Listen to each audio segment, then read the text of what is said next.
Hello everyone. नमस्कार to all. True IAS में आप सभी का स्वागत है। दोस्तों, अब हम सेवेंथ क्लास की जो तमिलनाडु एनसीईआरटी है उसमें हम उसके सेकंड पार्ट को देखते हैं। फर्स्ट पार्ट से हमने हिस्ट्री के सारे लेक्चर कवर कर लिए।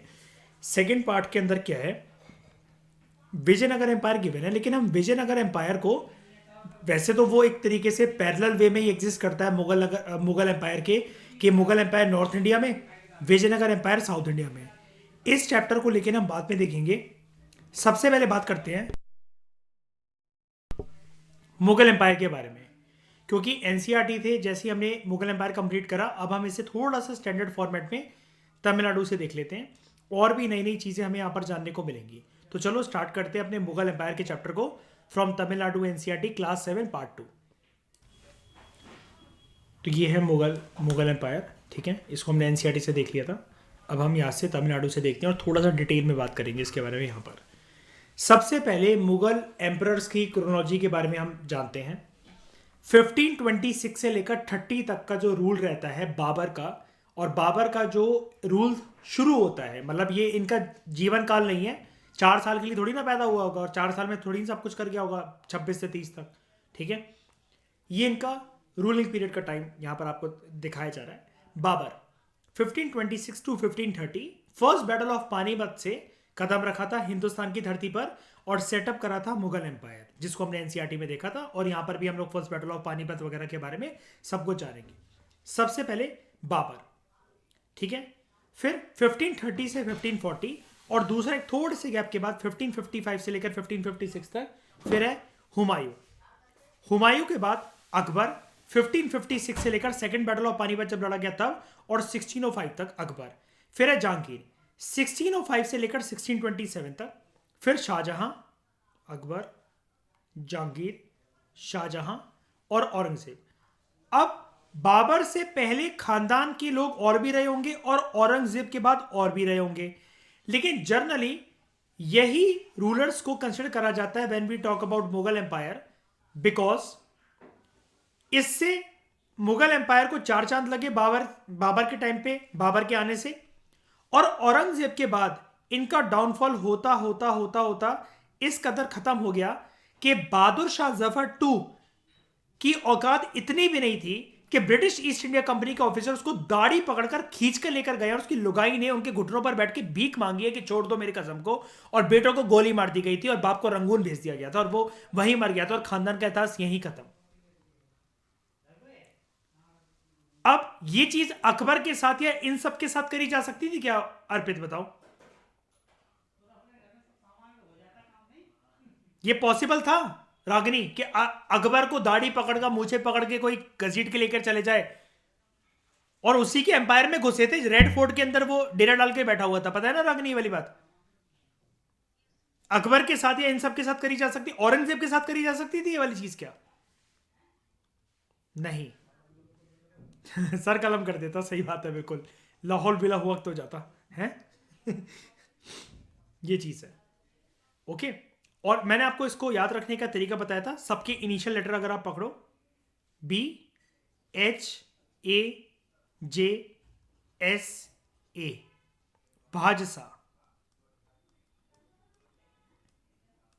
ये आपको काम आएगा किसी भी छोटे छोटे एग्जाम्स के अंदर, स्टेट पीएससी के अंदर। अगर ये क्रोनोलॉजी आ गई तो आपके चेहरे पे एक स्माइल आ जाएगी कि हाँ, हमारा टाइम वेस्ट नहीं है, इसको तो हम 5 सेकंड के अंदर सॉल्व कर सकते हैं।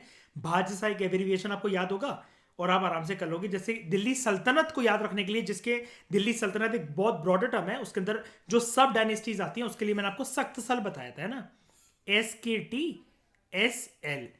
ये कौन है? Slave, Khilji, Tughlaq, Sayyid, Lodis, last ruler Ibrahim Lodi. Ibrahim Lodi की लड़ाई बाबर से, फर्स्ट बैटल ऑफ पानीपत, ये खत्म, ये शुरू। इसको हम देख चुके हैं। किसी को ये ज्यादा तेज तो नहीं लगी एक्सप्लेनेशन? बताओ, पता है ना इतनी बात, तो हम पढ़ चुके हैं इसको, ठीक है। लेकिन विदाउट एनी स्पीड और समथिंग, हम इस चैप्टर के अंदर बिल्कुल अपनी स्पीड को बरकरार आराम से रखते हुए हम इस चैप्टर में माइन्यूट डिटेल्स को जानेंगे। जो एनसीईआरटी ने मिस कर दी थी हमें बताना, वो एनालिसिस को समझेंगे। तो शुरू करते हैं इस चैप्टर को, मुगल एम्पायर। इसके इंट्रोडक्शन। भारत की धरती पर एक नए एम्पायर की स्थापना होना शुरू हुई दिल्ली सल्तनत के बाद। दिल्ली सल्तनत एक ब्रॉडर टर्म है, जैसा कि जस्ट मैंने अभी आपको बताया। स्लेव, खिलजी, तुगल स्लेव जो है खिलजीज, तुगलक्स, सैयद और लोदीज। इनके बाद जो पूरे के पूरे इन पांचों डायनेस्टीज को, पांचों एम्पायर को बोला जाता है दिल्ली सल्तनत। इसके बाद एक नया एम्पायर जो है उसके बीज बोना शुरू हो गए थे दिल्ली सल्तनत के बाद, जिसका नाम था मुगल एम्पायर। और उस बीज को पेड़ बनाने का काम और उसकी जड़ें गहरी करने का काम करा the first prominent Mughal emperor ने, बाबर। बाबर भारत आता है, यह इधर का मूल निवासी नहीं था, यह बाहर से आता है, दूसरी धरती से आता है, दूसरे देश से आता है। मुगल रूल लगातार बाबर से लेकर आपको हुमायूं तक देखने को, हुमायूं से अकबर, अकबर से जहांगीर, जहांगीर से औरंगजेब तक लगातार आपको देखने को मिलता रहेगा। हाँ, एक बार बस छोटा सा ब्रेक एक आ गया था जब हुमायूं को खदेड़ के भगा दिया था शेर शाह सूरी ने कुछ टाइम के लिए। तब मुगल रूल को आप कह सकते हो थोड़ा सा वैक्यूम उस टाइम पर देखने को मिला, थोड़ा सा खालीपन हमें देखने को मिला। लेकिन अकबर के टाइम तक आते आते दोबारा मुगल एम्पायर फुल थ्रॉटल पे दौड़ना स्टार्ट हो गया। उसके बाद दौड़ता ही चला गया, औरंगजेब के टाइम तक जाते जाते एपिक्स पॉइंट पे पहुंच गया। ठीक है, मुगल रूल की अगर हम लोग बात करें सिर्फ इस शेर शाह सूरी, या जिसको शेर शाह सुर भी कहते हैं, इसकी डायनेस्टी को अगर सुर डायनेस्टी या सूरी डायनेस्टी की अगर आप बात ना करो तो 1526 से लेकर 1526 से लेकर 1707 तक आपको एक कॉन्टिन्यूटी में छोटे से वैक्यूम के साथ, छोटा सा वैक्यूम जो गैप आया शेर शाह सूरी की रूल की वजह से। इसकी भिड़प किसके साथ थी? कौन सा मुगल एम्परर? शेर शाह सूरी की भिड़प किसके साथ थी? हुमायूं के साथ। और कहते हैं ना, हुमायूं के नाम का मतलब होता है लकीएस्ट वन, लेकिन ही was the most unlucky one, है ना रागनी? मैंने बताया था एनसीईआरटी के अंदर अकबर को बेचारे बाप से दूर रहना पड़ा था, जब वापस आया भी तो एक साल के अंदर अंदर मर गया बेचारा। ठीक है, these were the years when the fame of the reputation of the great Mughal emperors, वो हर जगह स्प्रेड थी, इंडिया के बियॉन्ड भी स्प्रेड थी, एशिया से यूरोप तक। आफ्टर 6 ग्रेट मुगल एम्परर्स, वो उसके बाद जो एम्पायर था वो डिसइंटीग्रेट हो गया। अलग अलग रियासतों ने, किंगडम ने बगावत करना शुरू कर दी थी और मुगल एम्पायर का डिसइंटीग्रेशन होना स्टार्ट हो गया था। और इसके पीछे arrival of British east India company और दूसरी ईस्ट इंडिया कंपनी भी रिस्पॉन्सिबल थी। उनको जो फरमाने आसानी से दे देते थे। तो अलग अलग रियासतों में कौन काम करता था? कौन काम करता था? नवाब। और नवाब चिढ़ गए थे कि उनका रेवेन्यू जो है वो डिस्टॉर्ट हो रहा है। तो उन्होंने क्या करा, जब उन्होंने समझ लिया कि दिल्ली के तख्त पर बैठे हुए सुल्तान इतने भी ज्यादा काबिल नहीं है, मुगल एम्परर्स इतने भी ज्यादा काबिल नहीं है कि वो हमें रोक सकें, तो उन्होंने बगावत करना शुरू करी और अपने आप को इंडिपेंडेंट घोषित करना स्टार्ट करा। इसको हम देखेंगे, हालांकि ऐसा डिसइंटीग्रेशन ऑफ मुगल एम्पायर का चैप्टर हमारे एनसीईआरटी में भी पेंडिंग है हमें देखने को, और हम हायर क्लासेस में तमिलनाडु से भी देखेंगे। लेकिन फिलहाल यहां पर स्टिक करते हैं। सबसे डिसइंटीग्रेशन तो बहुत बात की बात है, वो तो एंड की बात है। सबसे पहले रूल को स्टार्ट करते हैं पॉजिटिव नोट पर, बाबर से। Very motivating character in history, ठीक है, and very good personality. Babur 1526 से लेकर 1530 तक इसका रूल। 1526 में मेजर युद्ध, जब इसके सामने जीवन की चुनौतियां एक एपेक्स पॉइंट पर थी, तो बाबर से हमें वो जीवन की प्रेरणा मिलती है कि विपरीत परिस्थितियों में अगर एक तरफ कुआं और एक तरफ खाई भी हो, हौसले अपने फिर भी बुलंद रखो, गर्दन और इरादे फिर भी अपने मजबूत रखो। जैसा कि मैंने आपको एनसीईआरटी में भी इसके बारे में जिक्र करा था, मैं फिर से यहां पर बताना चाहूंगा। सेंट्रल एशिया से जो रूल कर रहा था, वहां पर सत्ता चली गई थी, वहां वापस जा नहीं सकता था, अफगान नोबल्स इसे मार डालते।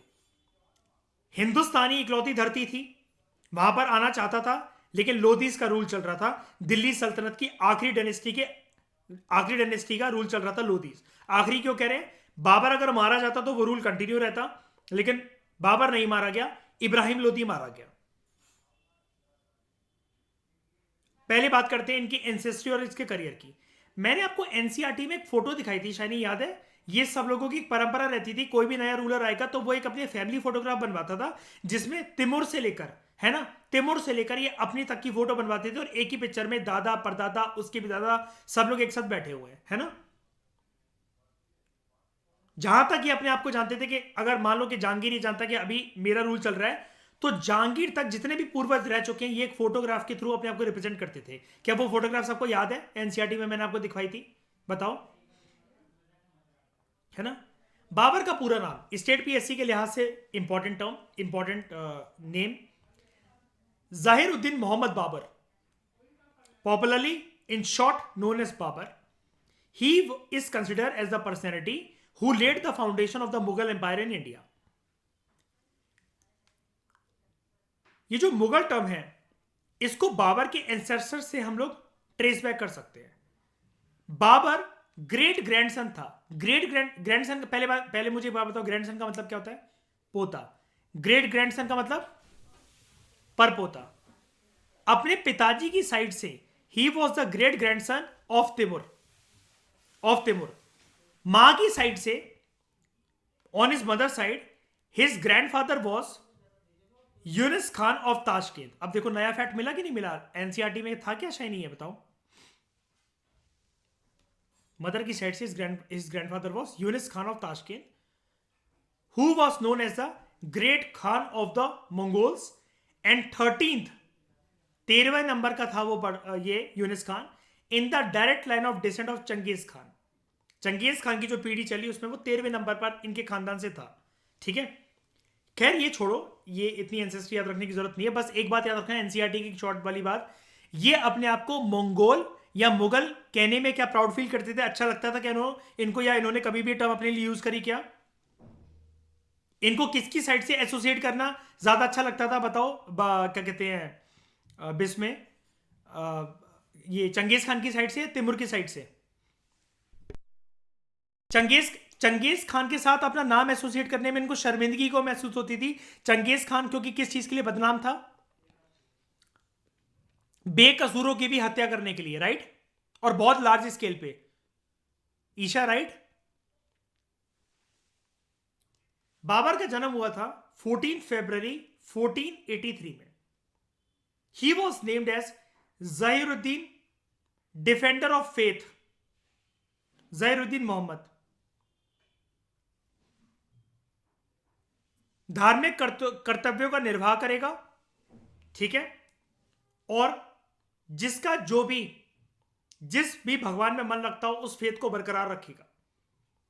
ही is regarded as defender of faith, यही इसके नाम में दर्शाया हुआ है, जहीरुद्दीन मोहम्मद. इसने इनहेरिट करी थी लेगेसी अपने बाप दादाओं से फरगना की. फरगना एक छोटी सी रियासत, एक छोटा सा किंगडम हुआ करता था सेंट्रल एशिया के अंदर, और ये वाली बात और ये चीज इसने ये इनहेरिट करी थी. He became the ruler there when he was just 12 साल ओल्ड. सिर्फ 12 साल का था. लेकिन इसको निब्बा समझते हुए, इसको निब्बा कंसिडर करते हुए, इमेच्योर रूलर कंसिडर करते हुए, जो उज्बेक्स थे, अफगान नोबल्स थे, उन्होंने भगा दिया वहां से इसको. 10 साल इधर उधर भटका, भिखमंगेपन में जिया. मैंने याद है बताया था शायद आपको, जगह जगह जाकर दुकानों पे बड़ी बड़ी बातें भी करता था उधर सेंट्रल एशिया में कि मेरा साथ तो दो, जगह मैंने एम्पायर बना लिया तो मैं तुम्हें मिनिस्टर बना दूंगा, अपने कोर्ट का नोबल बना दूंगा. लेकिन लोग हंसते थे गलियों में इसकी बातों पे. याद है वो वाली चीज मैंने बताई थी, जो लोग हंसते थे कि ये क्या बातें कर रहा है, ये खुद के पास कपड़े नहीं है पहनने को 2 वक्त के. लेकिन इसका एक दोस्त हुआ करता था, मैंने याद है आपको इसके दोस्त के बारे में एक बात बताई थी, ईशा रागनी, याद है सबको. वो बहुत साथ देता था इसका, तो वो इस पे हंसता था, है ना. जब ये फरगना का किंगडम इसके हाथों से छिन गया, जब ये फरगना का किंगडम इसके हाथों से छिन गया, जब ये जमीन चली गई इसके हाथों से, 10 साल तो बहुत इधर उधर भटका. And Babur establish himself as the ruler of Kabul. Where is Kabul? Kabul किसकी कैपिटल है?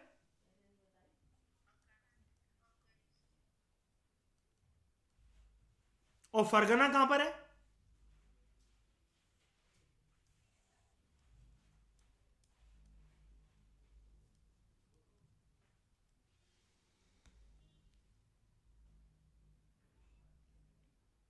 फाउंडेशन ऑफ मुगल एम्पायर, इसको समझते हैं। काबुल में बाबर की नजर ईस्ट साइड थी। अफगानिस्तान के ईस्ट साइड कौन सी कंट्री? इंडिया। India India. उस टाइम पे पाकिस्तान नहीं था शाइनी बेटा। ठीक है, इंडिया, हिंदुस्तान। अब ठीक है। Babur set his side eastward and he was reminded. क्यों? इसको इंडिया का ध्यान कैसे आया? इसको तिमूर की याद थी कि इनके खानदान के जो पूर्वज थे उन्होंने इंडिया को इन्वेड करा था, तो मुझे भी करना चाहिए। इन 1505 जैसे ही ये काबुल की गद्दी पर बैठा, बाबर ने अपना पहला एक्सपीडिशन इंडिया की तरफ लीड करा। लेकिन फिर भी इसके दिमाग में एक प्रेशर था। सेंट्रल एशिया में जो भी राजनीतिक माहौल चल रहा था वो इसके खिलाफ था। तो डर डर के ना कैसे भी करके पंजाब के बियॉन्ड तो सोचता ही नहीं था 1524 तक कदम रखने की। तब एक बड़ी अपॉर्चुनिटी ने दस्तखत दी इसके दरवाजे पर, इसकी किस्मत के दरवाजे पर। जैसे कि मानो कि अल्लाह का पैगाम आया हो। क्या था वो पैगाम? दिलावर खान, जो कि दौलत खान लोधी का जो बेटा था, Alam Dilawar Khan, who was Daulat Khan Lodhi son, and Alam Khan who was the uncle of sultan of Delhi. ये काबुल आते हैं किस लिए? कि इब्राहिम लोधी, जो कि भारत की भूमि पर रूल कर रहा है लोधी डायनेस्टी की छत्र छाया के अंदर, हम आपसे मदद चाहते हैं कि आप इसे रिमूव कर दो। यानी कि उसी के खानदान के लोग चले आए ना बगावत करने इब्राहिम लोधी से। बताओ, चले आए कि नहीं? जब इसको चैलेंजेस आए थे ना सेंट्रल एशिया में फरगना की गद्दी छीनने के बाद, अगर मैं वापस इस पे लौटूं, अभी तो हालांकि हम पानीपत पे पहुंच चुके हैं, लेकिन जब इसको चैलेंजेस आए थे तब इसने वो वाली बात कही थी, मैंने आपसे बताया था ना ये वाली चीज एनसीईआरटी में अपने दोस्त से, what though the field be lost, everything is not lost, that unconquerable will who is not ready to bow down before the enemy। क्या हुआ जो मैदान जंग हार गए, अभी सब कुछ नहीं आ रहे, वो अदम साहस और इच्छा शक्ति जो किसी के आगे सजदा करने को तैयार नहीं। ये लाइन इसने अपनी ऑटोबायोग्राफी के अंदर मेंशन कर रखी है, पहली line, Baburnama. Very motivating personality. Semen retention में बहुत बिलीव करता था कि किसी भी युद्ध से पहले the army and the people of the army should not engage in any kind of masturbation और सेक्सुअल एक्टिविटी। मदिरा, धूम्रपान, लड़कियों का नाच गाना और सेक्स करना टोटल तरीके से प्रतिबंध लगा देता था इसके ऊपर और बहुत कड़ी सजा देता था, क्योंकि जानता था कुछ दिन पहले रणभूमि में उतरने से पहले सारा गेम सबसे पहले मन भूमि के अंदर होना चाहिए। साइकोलॉजी स्ट्रांग होगी तो आधा गेम तो आप वहीं जीत गए। एंड बॉडी से सीमेन को निकालकर थ्रू मास्टरबेशन और सेक्सुअल एक्टिविटी आप वीक पड़ सकते हो, कमजोर पड़ सकते हो, विल पावर कमजोर होती है उससे, कॉन्फिडेंस उससे गिरता है। And these things should be applied in UPSC also.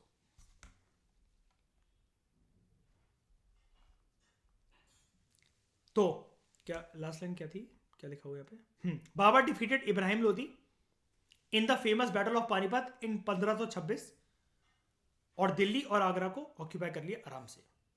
पहले तो हिम्मत नहीं थी कि पंजाब के आगे तक भी बढ़ पाए, बहुत कुछ चल रहा था बैकग्राउंड में सेंट्रल एशियन अफेयर्स में, लेकिन 1526 के अंदर आके हौसले बुलंद हुए। और आर्मी काफी कम थी भाई साहब के पास, बाबर के पास आर्मी काफी कम थी as compare to Ibrahim Lodi's army, लेकिन क्या चीज स्ट्रांग थी? साइकोलॉजी। बैटलफील्ड पर अनुमान लगा लिया था, मैंने आपको बताया था एनसीईआरटी में कि दुश्मन को घेरना कैसे हर तरफ से। तीर अंदाज बहुत अच्छे थे इसके पास, दो लोग थे जो कि बड़ी अच्छे बो एंड एरो चलाते थे, और जानता था युद्ध भूमि में सबसे पहला अगर किसी को गिराना है और लगातार निरंतर जिसको गिराने के ऊपर प्रयास करना है, वो है लीडर, जो कि बैठा है हाथी के ऊपर। क्योंकि लीडर गिरने के बाद आर्मी इज लॉस्ट। कैसे? इट इज डायरेक्शनलेस, नो बडी is there in the field to give the direction to the army once the leader is dead. गिरा वो इब्राहिम लोधी, बस खेल खत्म। यही चीज अकबर ने भी अपनाई सेकेंड बैटल ऑफ पानीपत में। किसके साथ हुआ था अकबर का युद्ध? अकबर वर्सेस, अकबर डायरेक्टली नहीं था, बैराम खान वर्सेस हेमू। लगा था ना हेमू की आंख पे तीर के नहीं, और आर्मी होगी डायरेक्शनलेस। बाबर की विक्ट्री इस बैटल में, following Babar's victory in this battle, Mughal dynasty establish होती है भारत के अंदर, और सबसे पहले वो अपनी कैपिटल बनाता है। प्रिम्स का utmost important question, Agra as its capital. मैं जैसा कि आपको आजकल बोले जा रहा हूं कि ज्योग्राफी बहुत इंपॉर्टेंट डिसाइडिंग फैक्टर है। अगेन यूपीएससी को पता है कि मॉडर्न इंडियन हिस्ट्री सब लोग चाटते फिरते हैं, लोगों की आज तक ये स्ट्रॉन्ग है भी नहीं और होगी भी नहीं, क्योंकि सब लोग करंट अफेयर के पीछे अपने आप को मरवाने में लगे हुए हैं। तो एंशियंट इंडियन हिस्ट्री और मॉडर्न इंडियन हिस्ट्री, ये गेम बहुत स्ट्रॉन्ग कर सकती है आपका, बहुत स्ट्रॉन्ग।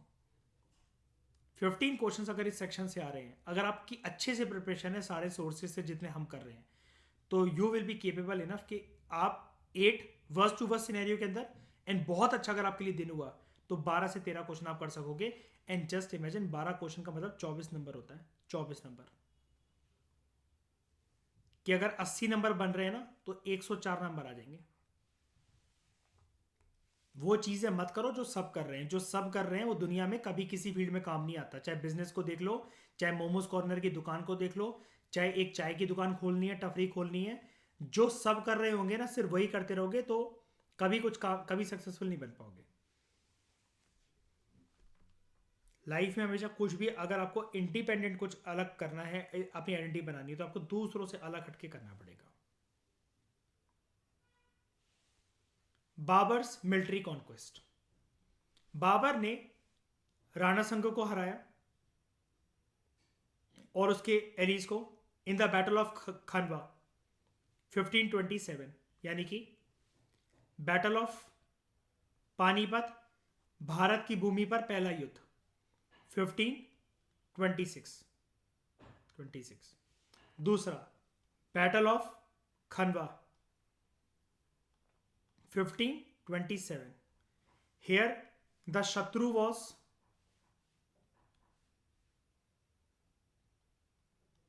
इब्राहिम लोदी, या राणा संघ।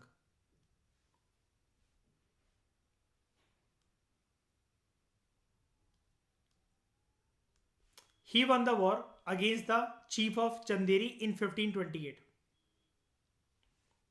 यानी कि battle of Chanderi 1528, he won over their chief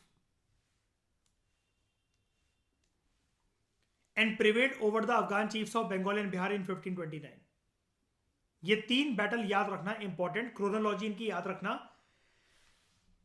जैसे कहते हैं ना कि अगर आपको जानना है कि गांधी जी ने इंडिया में आने के बाद सत्याग्रह कौन सा पहला करा था, चंपारण, अहमदाबाद या खेड़ा, तो इसका एक तरीका होता है कि बापू ने इंडिया में आने के बाद केक खाया था,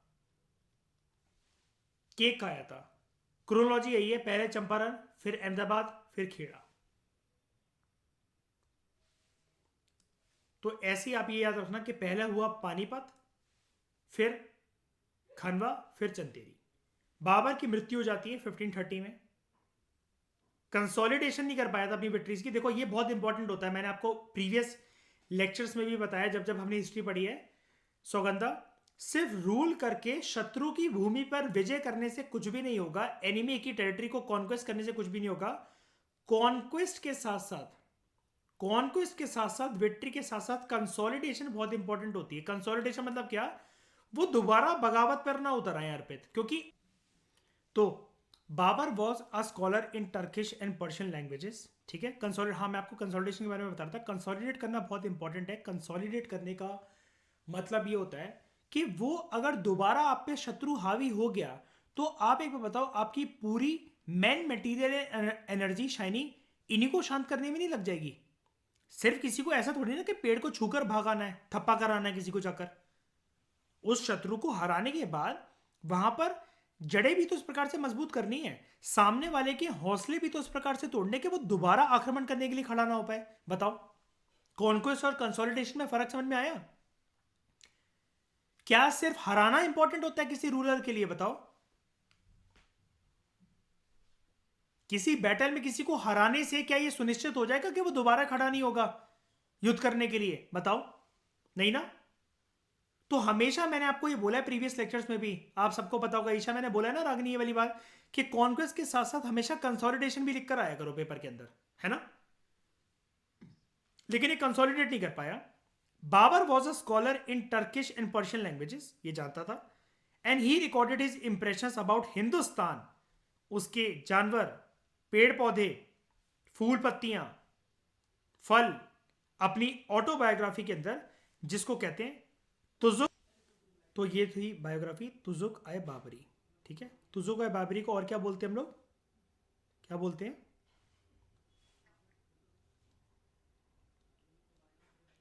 ये याद रखना, इसी का नाम है बाबरनामा। पेपर में कंफ्यूज मत हो जाना रागिनी, ठीक है ना, क्लियर है ना। तुजुक आय बाबरी को ही बाबरनामा बोलते हैं।